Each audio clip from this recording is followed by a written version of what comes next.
Hi, I'm Bob Rothery with KPMG's Washington National Tax Practice, and I work in the Global Mobility Services area.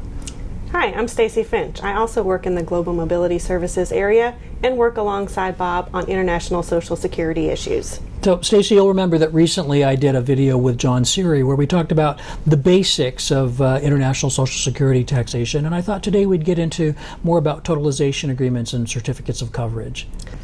Social Security is covered under the Federal Insurance Contribution Act and consists of two separate taxes.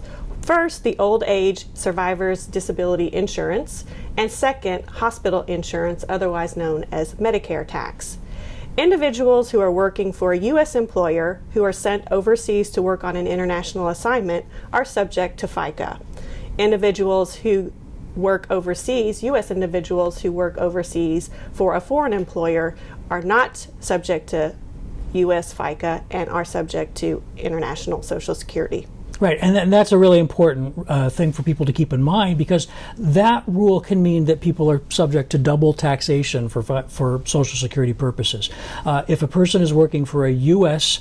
employer abroad, they could be subject to the foreign Social Security tax because they're working in the foreign country, and also to U.S. Social Security tax, FICA, because they're a U.S. person working for a U.S. employer. So when a person, the general rule can mean that a person is subject to the two taxes at once. If a person is working in a country that the U.S. has a Social Security totalization agreement with, which is kind of a mini Social Security treaty, then we don't have that possibility of double tax. If a person is working in a totalization country, they're only going to pay one tax or the other. And the general rule is a territorial rule. They'll pay just the tax in the country that they're working in. While there is the territoriality rule, the U.S. agreements, except for the one with Italy, also have a detached worker provision. This provision helps minimize the administration of international assignments related to Social Security and allows individuals to remain in their home country, U.S. Social Security, while they're on international assignment if the assignment period is less than 5 years. Right, so when a person is a detached worker like that, it's important that their employer get a certificate of coverage. That's a special permit, basically, that they get from the Social Security Administration, where the U.S. Social Security Administration verifies that the person is a detached worker and is going to continue to be covered by FICA. And that's what demonstrates to the foreign authorities that the person will be exempt from the foreign Social Security tax while the person is working in that foreign country. It's best to apply for that certificate of coverage before the person goes on assignment, but the Social Security Administration is very forgiving about also granting them retroactively. So as soon as a company becomes aware that they should have gotten a certificate of coverage, they should go ahead and apply for it. Certainly, Bob. And another important issue or area that employers should be looking out for is tracking the start periods and end periods for certificates of coverage. And there are systems available out there. Some are internal tracking and some are external tracking, but this helps employers deal with compliance issues and helps distress any non-compliance and reputational risks that may be out there if a certificate of coverage or extension is not available, or is not, if a certificate of coverage extension has expired. That's absolutely right, and it's important to remember that after 5 years, when the certificate of coverage expires, then the person is no longer subject to FICA and instead starts paying the foreign tax instead. Now, it's possible to get extensions. In fact, employers often will apply for extensions, but there are some limitations on those, right? There are limitations on those extensions.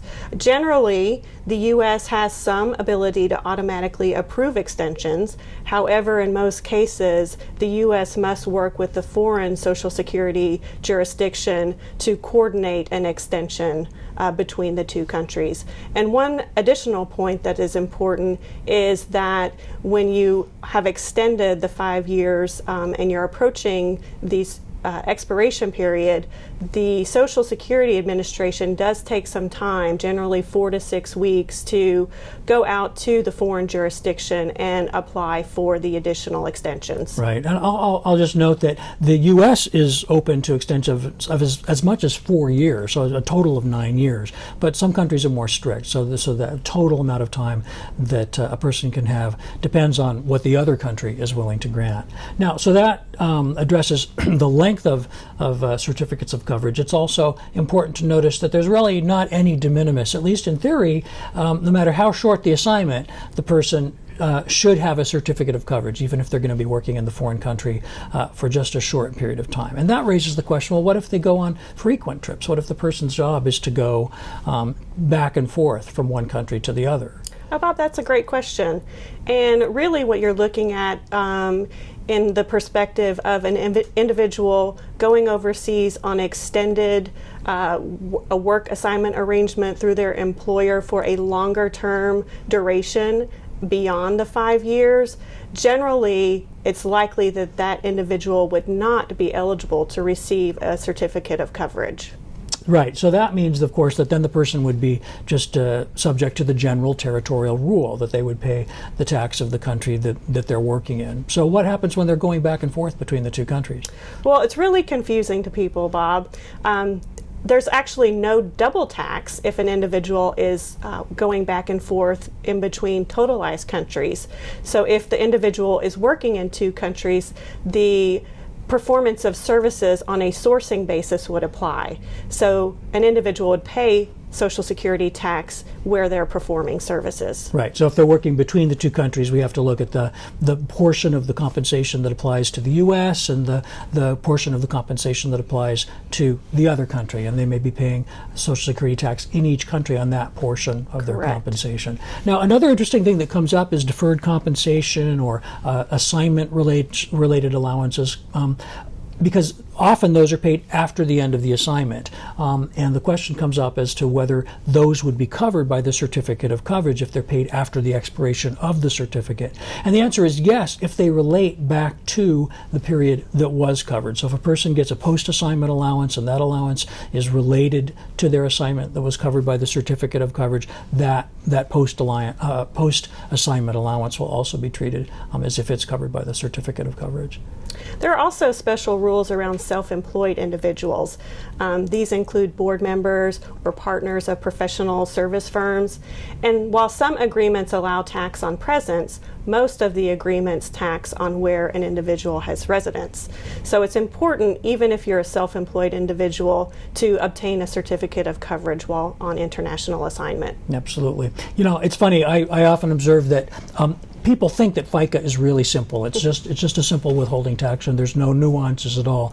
But I think as we've just discovered, in an international context, Social Security is a really complicated topic. And whether or not the U.S. has a Social Security totalization agreement is a key fact in determining how Social Security is going to be applied. Yes, it is. Well, thanks, Stacy, for joining me today. Thank you, Bob. It was great to talk to you today.